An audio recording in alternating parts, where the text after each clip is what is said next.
Good evening. Thank you for joining me tonight. For those of you who don't know me, I'm Tony C., head of the Volusia County Chess Club, where real chess players play real chess games.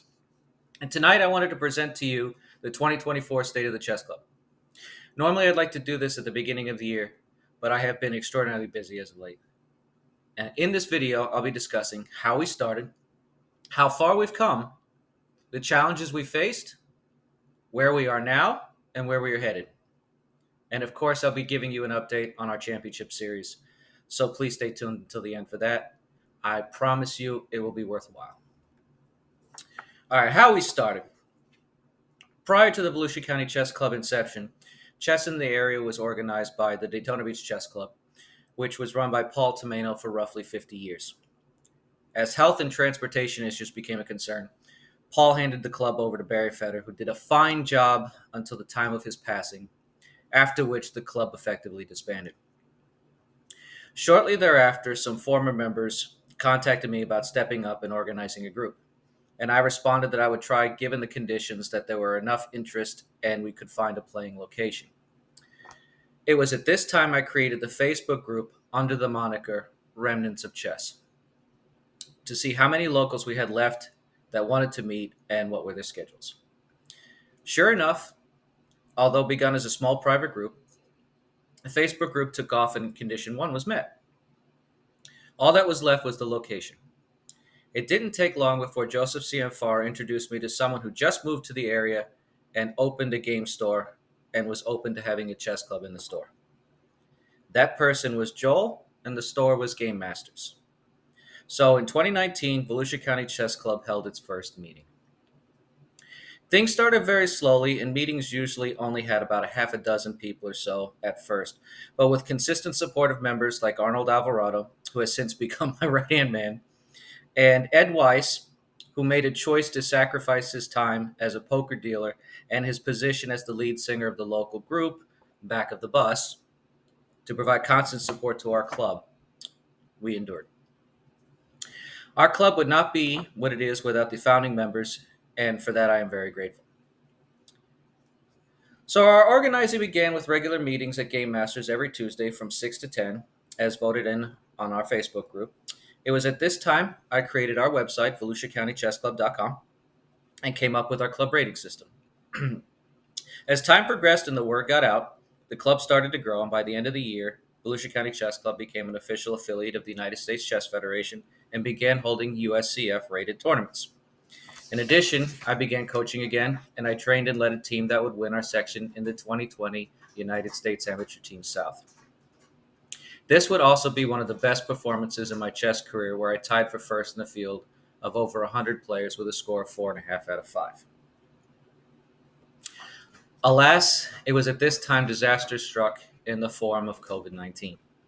I myself came back from USATs with COVID. It was the sickest I'd ever been in my life. With the shutting down of the economy, our momentum ground to a screeching halt. No more USCF tournaments, no more in-person meetings, etc. But then a miracle happened. It happened in the form of a Netflix series. As people were stuck in their homes with nothing to do, they became addicted to a new series, The Queen's Gambit, and suddenly interest in chess spiked. The chess world hadn't seen anything like this since the Fischer boom in 1972. The desire to play was back, but was the ability. We had several older members and others that may have had compromised immune systems. Should I open the club back up? Was it safe? If the club remained closed, would people stay at home? Or would they go out to other public venues where they could be even more at risk? These are the questions that plagued me at night. No pun intended. After deep consideration, I decided to open the club up, but with strict safety protocols in place. Mask, hand sanitizer, etc. at the boards, Lysol to disinfect the boards and pieces, and proper social distancing. It was the right call to make. So we survived 2020 and the COVID outbreak, and things seemed to be getting back to normal. The club was growing, interest in chess was peaking. We returned to having monthly third Saturday USCF tournaments, and now it was time to crown club champions. This is when I came up with our championship series. We were going to crown the best Blitz player, quick chess player, overall club champion, and the top club-rated player in Volusia County. It was also at this time that the Museum of Arts and Sciences approached me to teach their summer camp and had agreed to let us have the championship events at the museum itself, where it would be displayed as an art exhibit. I wanted to make sure that the players and the winner of the championship reflected the best Volusia County had to offer, so I imposed rules. Rules that were, of course, approved by our existing members. First of all, these were to be closed tournaments. You would have to be an existing member of the Volusia County Chess Club to participate. I myself and other members of the club had seen problems in the past where a person from outside a club participated in an event and, although not eligible for an award, knocked out a player that was in the running, thus allowing someone else to win a championship. This did not accurately depict the best player in the club. I wanted to avoid this happening at all costs. And secondly, these were to be real, sanctioned U.S. chess events, so the players would have to be registered with the United States Chess Federation. Lastly, I wanted to avoid a situation where someone shows up to the club one time, plays in the event, won a trophy, and then never shows up again. Again, something I had witnessed in the past. Thus, I added the restriction you would have to show up to 25% of club meetings to be eligible, or effectively one meeting a month. This would encourage club participation and would ensure that any visitors to our club would get to meet our current champion. 2022 continued to show considerable growth with consistent meetings, use of our Facebook group, and the live streaming of our Board 1 at these meetings. We saw a return to casual chess at Barnes & Noble, and this became our second weekly meeting. As our club began bringing people together through the love of a common interest, these people began forming their own small groups. Cody Holland resurrected the youth chess club that met at the Port Orange Library and formed the Volusia County Youth Chess Club. This quickly spread to DeLand, Ormond, Deltona, etc. One of those members became one of our members, Alex Anderson, and formed a club at his middle school and began hosting tournaments there as well. However, disaster was to strike yet again, this time in the forms of Hurricanes Ian and Nicole. For those of you who don't know, I lost just about everything I had in Hurricane Ian, but my family was safe and I was still working. Then a month later, whatever Ian didn't take from me, Nicole did. Ian destroyed my home and Nicole destroyed my work. All of my major clients lost their boats or their docks, and those that were spared either sold their boats or left the area not wanting to have to go through that type of ordeal again. I still have not recovered from these losses. However, we have managed to persevere. Despite these challenges, 2023 was a banner year for the club. Our club size continued to grow. We continued hosting monthly USCF rated tournaments. Our championship series was a complete success. And what started as a pipe dream ended in the complete success of our area's first ever Scholastic Championship due to the continued support of our members and sponsors.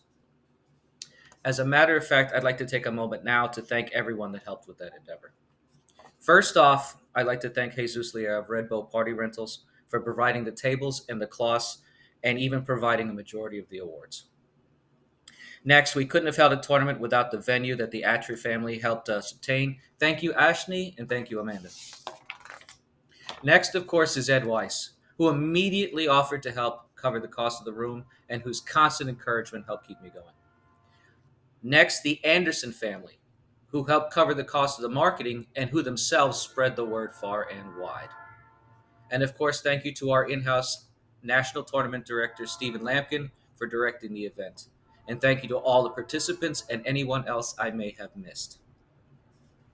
Fast forward to 2024 and the things we have already accomplished thus far. I am very excited. I'm going to start with the man I just mentioned, Steve Lampkin. Steve has recently retired, is now devoting himself to directing and organizing. Steve is a national tournament director, and I cannot stress enough how important that is. When most people from our club think about a tournament director, they picture me. But I'm just a local tournament director, and that's just a step above a club director. Steve has the ability to run national events such as the Junior Chess Congress, which will be hosted in Orlando later this year. Steve has also brought another monthly tournament within this area in the form of the 1,000 GMs.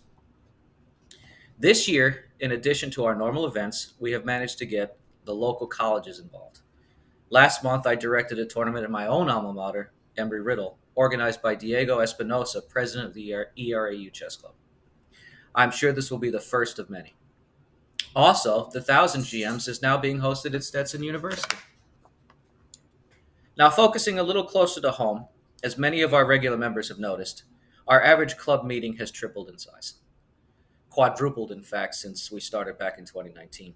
We are now averaging between 26 and 32 players for our normal Tuesday meetings, with players of varying strengths from beginner to master. And while we are on the subject of master, I'd like to take a second to congratulate a couple of our members abroad on reaching that milestone, Joshua Harrison and Raleigh Weaver. This is no small feat, and it is motivational to us all. Also, I'd like to thank National Master Patrick Beatrice for visiting our club and giving us an opportunity to host live events with a National Master. All right. Now, with this type of growth also comes challenges, mainly keeping up with the website, the club rating system, and attendance for championship eligibility. Those that have been paying attention to our Facebook group and our website have noticed I have been doing the best I can to keep it updated and have made some major changes to our members page. First, we are pushing close to 200 members now. I know that numbers seem staggering, and I know a lot of you are asking yourselves, where are all these people? Firstly, not all of the same people show up every week, and some are seasonal. However, some have moved on to other locations. And in an effort to streamline the website and give people a better idea of where they actually rank with the group, I have moved those who have not been active this year to a section just below our regular members under the heading Members Abroad. Now, one of the things that made updating the website take long was keeping track of attendance. I have come up with a solution to this. Each of you that joins the club is given a membership card. Starting this coming Tuesday, I will be expecting you to present this card when I register you for our regular club tournament. I will initial the back of the card and enter you in. As our club championships are meant to be quarterly, 3 signatures will get you into a blitz, 6 for a quick, etc., etc., etc. This will also help with getting people registered quickly and starting our tournaments on time as well. Consider it like parking validation. Also, in an effort to make the championship events more accessible to all, I will be counting Barnes & Noble meetings as well as our USCF events towards the eligibility requirements. Basically, if you see me at an event and you have your card, I'll sign it. Do not lose your card. I will reissue your card if you lose it, but your signatures will be lost with it. Now, for what everyone came for, the Blitz Championship information. I appreciate everyone's patience in this endeavor, as obtaining a location for this event has proven difficult, being that the Museum of Arts and Sciences has moved on from their chess program, and choosing a date that fits everyone's schedule and doesn't conflict with other tournaments has not been easy. However, thanks in no small part to Arnold Alvarado, Miss Dorothy from Copperline Coffee is allowing us to use her venue for our tournament. Those of you who are attended our pop-up tournament with National Master Patrick Beatrice will recognize this location. To sum up, our Blitz tournament will be this Sunday, April 7th, at Copperline Coffee in Daytona Beach. Tournament registration will begin at 9 a.m. with the first round starting at 10. As she is not charging us, I highly recommend getting there early and having a coffee or a breakfast. They have this cinnamon waffle thing over there that's absolutely to die for. The cost will be $10, and anyone that has attended 2 or more meetings and is a USCF member is eligible to participate. Again, I apologize for the official announcement being so close to the date of the tournament, but this allowed me to lower the entry fee. Otherwise, if I had gone with our backup location, it would have been slightly higher. All right, time for the big reveal. This is what you guys will be playing for.